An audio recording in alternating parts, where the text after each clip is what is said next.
ବାରବାଟୀରେ ଟିକେଟ୍ ବିକ୍ରି। ଭାରତ ଏବଂ ଇଂଲଣ୍ଡ ମଧ୍ୟରେ ଏକ ଦିବସୀୟ ଦିବାରାତ୍ର କ୍ରିକେଟ୍ ମ୍ୟାଚ୍।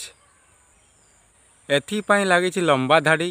କିଏ କହୁଛି ରାତି 12ଟାରୁ ଆସିଛି, କିଏ କହୁଛି ଭୋର 4ଟାରୁ, ପୁଣି ତ କିଏ କହୁଛି ସକାଳ 6ଟାରୁ ଆସି ରାତି 12ଟା ହୋଇଗଲା, ବର୍ତ୍ତମାନ ସୁଦ୍ଧା ଟିକେଟ୍ ପାଇନାହିଁ। ଆଉ ମାଉସୀ ମାଙ୍କର କଥା କହିଲେ କ'ଣ ହସି ହସି ଗଡ଼ିଯିବେ, ଏମିତି କହୁଛନ୍ତି ସେମାନେ। ଗୋଟିଏ ମାଉସୀ କହୁଛି ଭାରତ ଏବଂ USA ମ୍ୟାଚ୍, ଏବଂ ଆଉ ଗୋଟିଏ ମାଉସୀ କହୁଛି ଭାରତ ଏବଂ ହଂକଂ ମ୍ୟାଚ୍। ଏବଂ ଆଉ ଗୋଟେ ମଜାଦାର କଥା ହେଲା, ଗୋଟେ ମାଉସୀ କହୁଛି ମୋ ପୁଅମାନେ ଖେଳିବେ, ଆଉ ଅନ୍ୟ ମାଉସୀ କହୁଛି ମୋ ପୁଅ ବାହାରେ ହାଇଦ୍ରାବାଦରେ ଅଛି, ସିଏ ଆସିକି ଖେଳ ଦେଖିବ। ତାହେଲେ କେମିତି କେମିତି ଲୋକ ଅଛନ୍ତି ଓଡ଼ିଶାରେ। କହି ରଖୁଛି ଯେ ଭାରତ ଏବଂ ଇଂଲଣ୍ଡ ମଧ୍ୟରେ ଦ୍ୱିତୀୟ ଦିନିକିଆ ମ୍ୟାଚ୍ ଏହି କଟକ ଷ୍ଟାଡ଼ିୟମରେ ହେବ।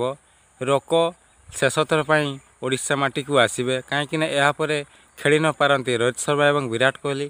ତାହାଙ୍କୁ ଦେଖିବା ପାଇଁ ଓଡ଼ିଶାର କ୍ରିକେଟ୍ ପ୍ରେମୀମାନେ ବହୁତ ବେକୁଳ ଅଛନ୍ତି। ତେବେ ଚାଲନ୍ତୁ ଜାଣିବା ସମ୍ପୂର୍ଣ୍ଣ ଖବର ବିଷୟରେ। ଭାରତ ଏବଂ ଇଂଲଣ୍ଡ ମଧ୍ୟରେ 3 ମ୍ୟାଚ୍ ବିଶିଷ୍ଟ ଦିନିକିଆ ସିରିଜ୍ ଖେଳାଯାଉଥିବା ବେଳେ ଆସନ୍ତା ଫେବୃଆରୀ 9 ତାରିଖରେ କଟକର ବାରବାଟୀ ଷ୍ଟାଡ଼ିୟମରେ ଦ୍ୱିତୀୟ ଦିନିକିଆ ମ୍ୟାଚ୍ ଖେଳାଯିବ। ଏଥିଲାଗି ଟିକେଟ୍ କାଉଣ୍ଟରରେ ଲମ୍ବା ଧାଡ଼ି ଲାଗିଛି। କିଏ କହୁଛି ମୁଁ ସକାଳ 4ଟାରୁ ଆସିଛି, କିଏ କହୁଛି ମୁଁ ପରଦିନ 2ଟାରୁ ଆସିଛି, ଅପେକ୍ଷା କରିଛି, ବର୍ତ୍ତମାନ ସୁଦ୍ଧା ଟିକେଟ୍ ପାଇନି।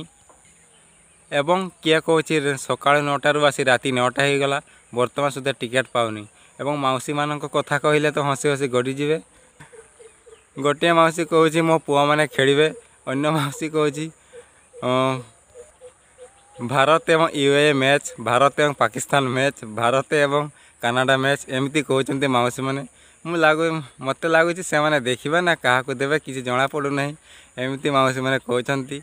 ତ ଫ୍ରେଣ୍ଡ, ଆପଣ କୁହନ୍ତୁ କଟକରେ କ'ଣ କେମିତି ପ୍ରଦର୍ଶନ କରିବ ଟିମ୍ ଇଣ୍ଡିଆ, ତାହା କମେଣ୍ଟରେ ନିଶ୍ଚୟ ଲେଖନ୍ତୁ। ତ ଫ୍ରେଣ୍ଡ, ଯଦି ଭିଡ଼ିଓଟି ଭଲ ଲାଗିଥିବ ଭିଡ଼ିଓଟିକୁ ଲାଇକ୍ କରନ୍ତୁ। ଭିଡ଼ିଓଟି ଦେଖିଥିବାରୁ ଧନ୍ୟବାଦ।